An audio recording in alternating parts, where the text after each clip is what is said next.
આજની ધર્મકથા આપણે ત્યાં અલગ અલગ રસ કીધા છે. અલગ અલગ રસથી જીવન તરબતર રહે છે. શાંત રસ આદિ રસોના પાનમાં આપણે ઘણી બધી ધર્મકથાઓ જોઈએ છે. આજે કંઈક અલગ રસ વિચારીએ, કારણ કે ગઈકાલનો દિવસ બહુ જ યાદગાર હતો. યાદગાર હતો એ લોકો માટે કે જે લોકોને યાદે છે કે આપણે કોના વંશજો છીએ અને આજે અહીંયા જે આપણે જીવીએ છીએ એની પાછળ કેટલાય લોકોએ પોતાની જિંદગીની કેટલીક ક્ષણોનું અને જીવનનું બલિદાન આપ્યું છે. ગઈકાલે મહારાણા પ્રતાપની જયંતિ હતી. લગભગ આપણે બધા નામથી પરિચિત છીએ, પણ એના કામથી કેટલા પરિચિત છીએ એવું પૂછતા કદાચ 2-4 શબ્દોથી વધારે આપણે મહારાણા પ્રતાપને ન્યાય આપી શકીએ એવું નથી. અમે કલા સંસ્કાર વાટિકામાં હમણાં વચ્ચે 1 થી 1.5 મહિનો આખો ને આખો મોગલો આવ્યા ત્યારથી લઈને મોગલો ગયા ત્યાં સુધીનો નાનામાં નાનો ઇતિહાસ, જે ઇતિહાસના પાના પર ક્યાંય અંકિત નથી થયો, એવું આખું 1 મહિના સુધી અમે લોકોએ આ બધી કથાનકો લીધેલા, એક નાના નાના રાજાના. એક વાત બહુ જ મનમાં ખૂંચતી હોય છે નાનપણથી, કે આપણને આપણા ઇતિહાસથી આટલું દૂર કેમ રાખવામાં આવ્યું છે. આપણે વિદેશીઓના ઇતિહાસ કેમ ભણવાના? આપણને એના પ્રત્યે કોઈ દ્વેષ નથી, પણ જ્યાં સુધી હું મારા ઘરનાને જ નથી ઓળખી શક્યો, હું પાડોશીઓને, બિલ્ડિંગવાળાને અથવા બાજુની બિલ્ડિંગવાળાને ઓળખવાનો પ્રયત્ન કરું તો હું મૂર્ખો ગણાઈશ. જ્યાં સુધી મને મારા ઘરનાનું ગૌરવ નથી, મારા ઘરના વ્યક્તિઓ જે દાસથી આ ઘરને સુરક્ષિત રાખવા માટે લડ્યા છે એનું હજી સુધી મને એક પ્રકારનું એમના પ્રત્યેનું બહુમાન અને ગૌરવ, અભિમાન નથી, તો ત્યાં સુધી કદાચ હું બીજાઓને ભણું તો એ ક્રાઇમ છે. કારણ કે મને મારા ઘર પ્રત્યે જ હજી સુધી પ્રેમ નથી જાગ્યો. હું બીજાના ઘર પ્રત્યે પ્રેમ જગાડીશ તો હું બીજાનો થઈ જઈશ, જે અત્યારે થઈ રહ્યું છે. આપણા બધાના મગજ લગભગ વિદેશિયતના છે. દેશી ગોરા, પન્યાસી ચંદ્રશેખર વિજયજી મહારાજ સાહેબ આવું નામ આપતા આપણને, કે આપણે બધા આ મેકોલેના એજ્યુકેશનવાળા દેશી ગોરાઓ છીએ. મહારાણા પ્રતાપ ઈસવીસન 1540ની અંદર જન્મેલા મહાપુરુષ. પિતા ઉદયસિંહ અને માતાનું નામ જયંતીબાઈ. પિતા ઉદયસિંહને બીજી પણ રાણીઓ હતી, એમાંથી એક ભટિયાણી નામની રાણી કે જેનો દીકરો જગમાલ, એ જગમાલને ઉદયસિંહના મૃત્યુ પછીથી રાજગાદી સોંપવા માટેની હિલચાલો થઈ. મંત્રી વગેરે બધા લોકોએ બહુ જ આગ્રહપૂર્વક અને આ રાણીને ઓવરરૂલ કરીને મોટો દીકરો અને બધી રીતે યોગ્ય એવો આ પ્રતાપ એને કુંભલગઢની ગાદી પર બેસાડ્યા. મેવાડ એ એક એવા શૂરવીરોનું શાસન રહ્યું છે કે જ્યાંથી રાજાશાહીના બીજ નીકળ્યા છે. મહારાણા પ્રતાપને આજે ધર્મકથામાં યાદ કરવાનું એક કારણ એ પણ છે કે આ લોકશાહીથી જે રીતે આપણે ત્રસ્ત છીએ એનો શ્રેષ્ઠતમ ઉપાય પરમાત્મા ઋષભે સ્થાપેલી રાજાશાહી છે. અને આ રાજાશાહીના બીજ જે છે એ બધા આજે પણ આ રાજસ્થાનના મેવાડમાં જીવે છે. 1572ની અંદર મહારાણા પ્રતાપ ગાદીનશીન થયા, એમનો રાજ્યાભિષેક થયો અને તરત જ જલાલુદ્દીન મોહમ્મદ, કે જેને આપણે અકબરના નામથી જાણીએ છીએ, એ અકબરે એને પ્રસ્તાવ મોકલવાના શરૂ કર્યા કે બીજા બધા જ મેવાડના રાણાઓ એ ધીરે ધીરે કરીને મારા અંડરમાં આવી અને મારી રાજ્ય સત્તા સ્વીકારવા માટે તૈયાર થઈ ગયા છે. તમે પણ જો તૈયાર થઈ જાઓ તો એક આખો મેવાડનો પેસેજ તૈયાર થાય, રાજા તમે જ રહો પણ સત્તા મારી રહે. પ્રતાપના મગજમાં કોઈ કાળે આ વસ્તુ બેસી નહીં અને પ્રતાપે વિરોધ કર્યો. આ વિરોધના કારણે અકબરે એ સમયે પ્રતાપનો કોઈ અનુભવ ન હોવાના કારણે એક સામાન્ય રીતે ડરાવવા માટે એક યુદ્ધ કરી લીધું, શરૂ કર્યું. ગોરવાડનું એક યુદ્ધ કહેવાય, ગોલવાડનું. એ ગોરવાડના યુદ્ધની અંદર મહારાણા પ્રતાપે પોતાના પહેલા યુદ્ધની અંદર એટલું જબરદસ્ત પરાક્રમ કર્યું કે અકબરની સેનાએ પીછેહટ કરવી પડી અને મહારાણા પ્રતાપ એમનું પહેલું યુદ્ધ બહુ દબદબાપૂર્વક જીત્યા. હજી પણ અકબરના મોઢામાંથી ટપકતી એ લાડ સત્તાની એ પૂરી થતી ન હતી. એટલે એણે પ્રસ્તાવ આપવા માટે 3 જણને મોકલ્યા, રાણા ભગવાનદાસ, ટોડરમલ અને માનસિંહ. આપણા આર્ય દેશની એક પારંપરિક કમનસીબી રહી છે કે આપણને વિરોધીઓએ જેટલા માત કર્યા છે એના કરતાં કંઈક ઘણા આપણા લોકોએ જ માત કર્યા છે. અને આ ત્રણેય હિન્દુઓ એ મહારાણાને સમજાવવા માટે, પ્રતાપને સમજાવવા માટે કુંભલગઢ જાય છે. બહુ સમજાવે છે ટોડરમલ વગેરે કે અકબર કેટલા સારા છે, અકબર આગળ આવી જશે તો શું વાંધો છે, સત્તા તો આપણી જ છે, કેમ યુદ્ધ કરવાનું. પ્રતાપ ત્યારે એક જ વસ્તુ કહે છે કે સ્વાધીન થઈને જીવવું એ આર્યભૂમિનો એક લાક્ષણિક ગુણ છે. પરાધીનતા એ એને જીવન સાથે કંઈ લાગતું વળગતું જ નથી, કારણ કે એ મૃત્યુ જ છે.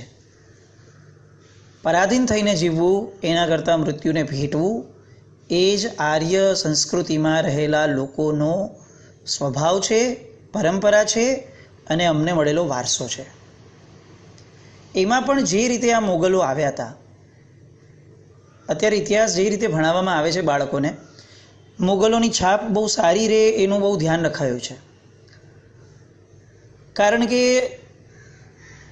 સેક્યુલરિઝમના નામે આપણે ત્યાં આપણા રાષ્ટ્રધર્મ તરીકે આપણે કોઈ ધર્મને ન રાખીએ એવા બહાના હેઠળ આ દેશ જે પરંપરાથી ચાલતો આવતો હતો, કે જે પરંપરામાં તમામ ધર્મોનું એક બહુમાન થતું હતું, તમામ ધર્મોને એક માન મળતો હતો, મલાજો મળતો હતો, એની જગ્યાએ છેલ્લા કેટલાય વર્ષોથી હવે આપણે આપણી બહુલતાયા પ્રજા, બહુમતી પ્રજા પણ જે ઇસ્લામ ધર્મને લઈ અને મોગલો આવ્યા હતા. મોગલોના આવતા પહેલાં ભારતની અંદર, હિન્દુસ્તાન ભારત વર્ષની અંદર એક પણ મુસલમાન નહોતો. એટલે એક આતંકી તરીકે જે એ લોકો આવ્યા, ધર્મ પરિવર્તનનો જે કાળો કેર એ લોકોએ વર્તાવ્યો. અને એમાં પણ અકબર એણે જે સુપ્રીમ શાસન કર્યું ને એ સમયે એના કરતાં પણ ભયંકર સુપ્રીમ કહેવાય એવા જે એણે અત્યાચારો આ દેશની પ્રજા ઉપર કર્યા હતા. આ બધાને ઢાંક પીછોડો કરી અને એની પર પરફ્યુમ છાંટીને આપણને ઇતિહાસમાં એટલા માટે જ ભણાવવામાં આવે છે કે ક્યાંક ને ક્યાંક આપણે પણ આ છાપમાં આવી જઈએ, આપણી પ્રજા પણ એ છાપમાં આવી જાય કે હિન્દુ નામનો કોઈ ધર્મનું આટલું બધું ગૌરવ રાખવા જેવું નથી. હિન્દુઓ તો કંઈ બહુ બધા બેસ્ટ નહોતા, કાયર હતા. શૂરવીર તો મોગલો હતા.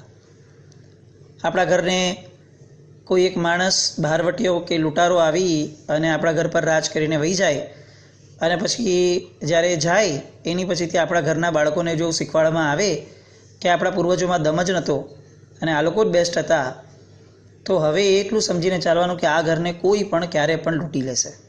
કારણ કે ઘર પ્રત્યે માન છે જ નહીં આવતી પ્રજામાં.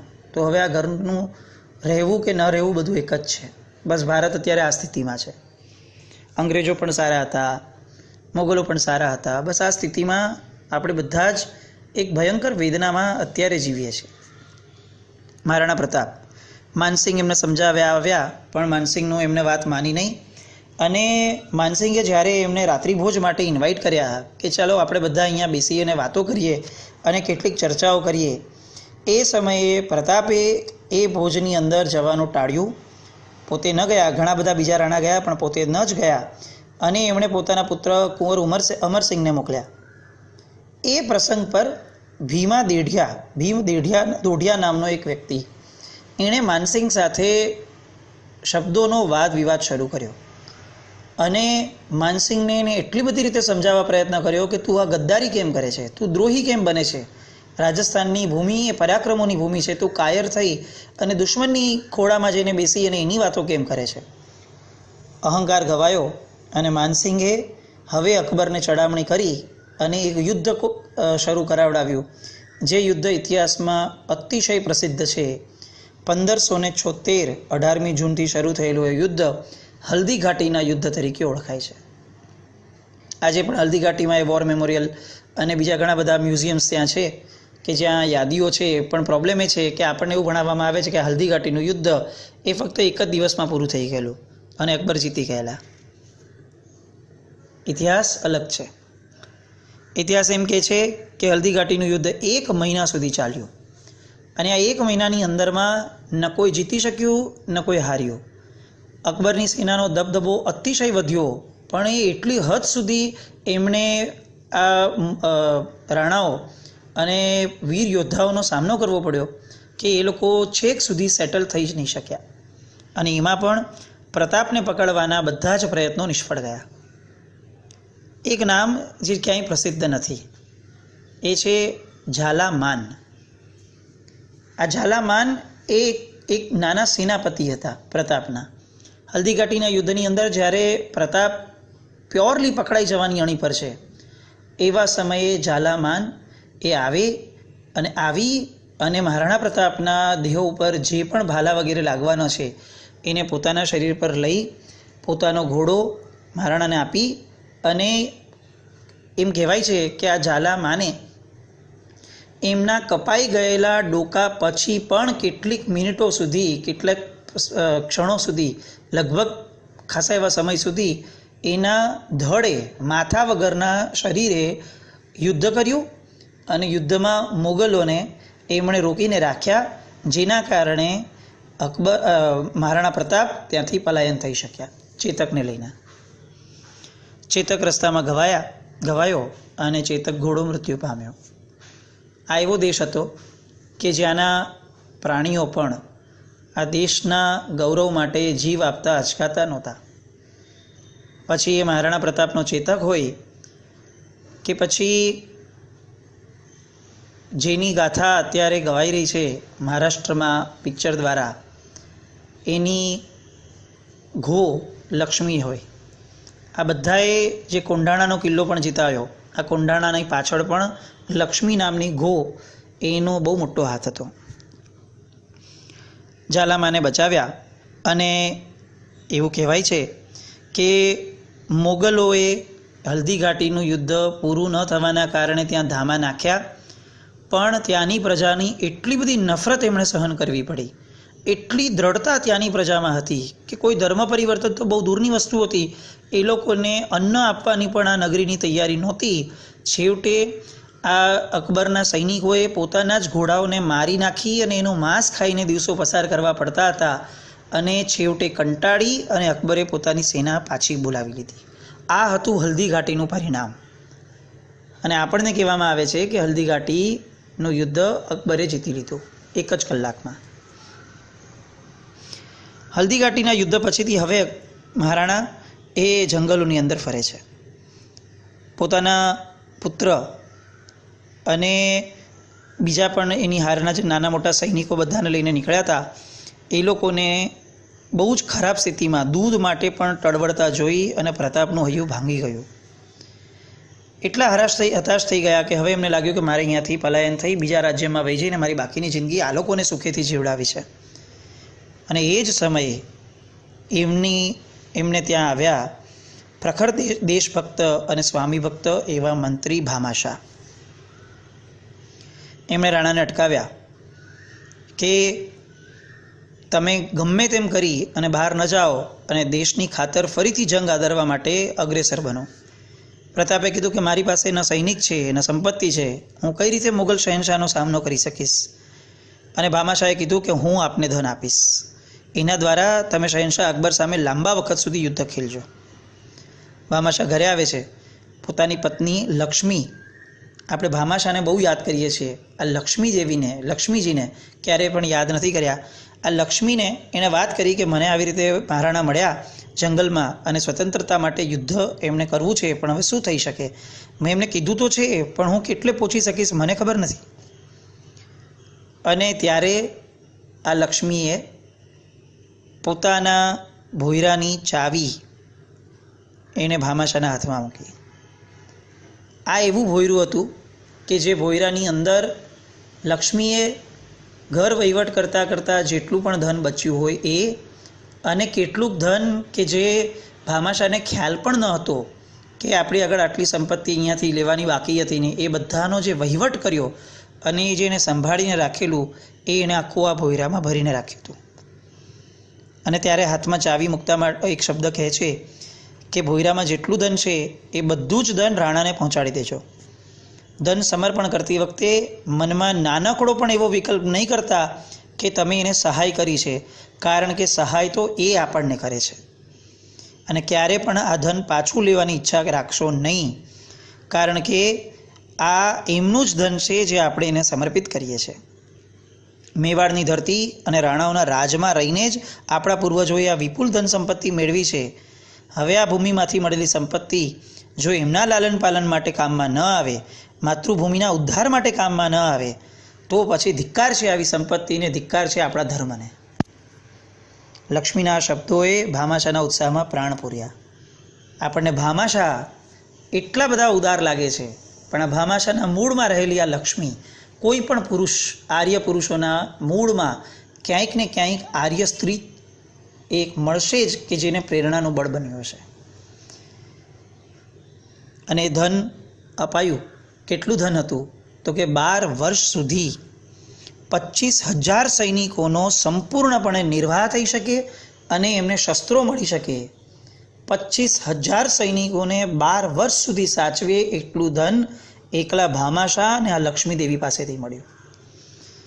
અને હવે તો મહારાણા પ્રતાપને જબરદસ્ત જોમ ચડ્યું અને મહારાણાએ એ પછીથી તો એટલી જબરદસ્ત ફાઇટ બેક કર્યું કે ઇતિહાસ એમ કહે છે કે અકબર જેવું હલ્દીઘાટીનું યુદ્ધ પૂરું થયું અને કેટલાક વર્ષો સુધી આ જે મહારાણા સાથેના એના આ છુપા યુદ્ધો ચાલ્યા, એ પછીથી કંટાળી અને અકબર 12 વર્ષ માટે લાહોર વયા ગયા હતા. અને 12 વર્ષ સુધી લાહોરમાં બેસી એણે ત્યાંથી બીજી બધી ઉત્તરના રાજ્યો તરફ નજર કરી, પણ રાજસ્થાન એ જે આઝાદ થયું એ પછીથી ક્યારે પણ ગુલામ બનાવવાનો વિકલ્પ પણ અકબરને સ્પર્શ્યો ન હતો, કારણ કે પ્રતાપ એક એવા મહારાણા થયા કે જેણે આ માતૃભક્તિ, દેશભક્તિ, માતૃભૂમિની ભક્તિ માટે એણે એ જીવ્યા. આપણને એમ જ લાગે છે કે આ બધા લોકો માતૃભૂમિ માટે મરી ચૂક્યા. ના, મરી ચૂક્યા એ તો સાવ છેલ્લી ક્ષણ હતી, પણ એની પહેલાં જે જીવી ગયા છે એ જો આપણે યાદ નથી રાખતા તો આપણે બધા ગુનેગાર છે. કેટલાક એવું વિચાર છે, લોકો વિચારે પણ છે કે આ હિંસાની વાતો એ ધર્મ કેમ? આપણે ત્યાં રાષ્ટ્રભક્તિને ધર્મ કીધો છે. પરમાત્માના શાસનની અંદર એવી અહિંસાને જરા પણ માન્ય નથી કરી કે જે અહિંસા એ રાષ્ટ્રને નુકસાન કરે. અને એટલે જ રાષ્ટ્ર વિરોધી, સંસ્કૃતિ વિરોધી અને ધર્મ વિરોધી આ વ્યક્તિ બધી જ સમજણ પછી જો ન માને તો એની હિંસા ન કરવી એને હિંસા કીધી છે. આ જૈનત્વ કેમ નથી શીખવાડાતું? અમને આ પ્રશ્ન. અમે બાળકોને હંમેશા આ સુરાતન પાઈએ છીએ કે આપણે કઈ ભૂમિમાં જન્મ્યા છીએ કે જ્યાં પારણામાં પણ આવા બધા પરાક્રમોની યશોગાથા હાલરડા રૂપે ગવાતી હતી. આપણે એ ભૂમિના સંતાન છીએ. આપણે કોઈને પરાક્રમ દેખાડવા જવું નથી, પણ એનો અર્થ એવો પણ નથી કે આપણે માયકાંગલા બનીને રહીએ. શૌર્ય એ આપણી નસમાં હોય, કારણ કે આપણે આર્યભૂમિના સંતાન છીએ, મહારાણા પ્રતાપ જેવા વંશજોના સંતાન છીએ. અને જ્યાં સુધી આ રાષ્ટ્રભક્તિને આપણે ધર્મ નહીં ગણીએ, એને ધર્મથી અલગ ગણતા રહેશું, ત્યાં સુધી કદાચ મને એવું લાગે છે કે આ અધુરાશ આપણા ભવિષ્ય માટે એક બહુ મોટું ડેન્જર બનીને રહેશે. પાઠશાળાઓમાં આવા શૂરવીરોના કથાનકો સંભળાવવા જોઈએ. આપણી આવતી જનરેશનને ખબર પડવી જ જોઈએ કે મારે આ દેશને માન આપવું જ પડશે, મારે આ દેશની સંસ્કૃતિને માન આપવું જ પડશે, કારણ કે એની માટે આટલા બધા લોકો ખુવાર થયા છે. મારી ફરજ બને છે. બસ આવી એક જબરદસ્ત રાષ્ટ્રભક્તિનું નિર્માણ થાય. આપણો એક બચ્ચો જૈનનો એ રાષ્ટ્રભક્ત બને, ભલે પછી ધર્મ માર્ગે આગળ વધી અને મોક્ષ માટેના પ્રયત્નો કરે, કશો જ વાંધો નથી, પણ એના પાયામાં રાષ્ટ્રભક્તિ હોવી જ જોઈએ. અને આ રાષ્ટ્ર નિર્માણની અંદર આવી જનરેશન જો આપણને મળી જશે તો આ રાષ્ટ્રને કોઈ મ્લેચ્છો કે કોઈ પણ અનાર્યો એમની અનાર્યતાથી અભડાવી નહીં શકે. આજે આપણે બધા જ નામના જૈન છીએ, આપણે બધા નામના હિન્દુ છીએ, પણ આપણી માનસિકતા ફક્ત અને ફક્ત ગુલામીની છે.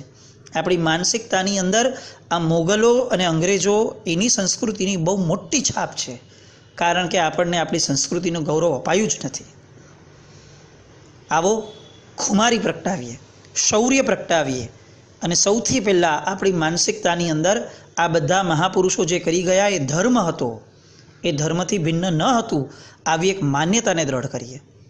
દેશની રક્ષા એ ધર્મ છે.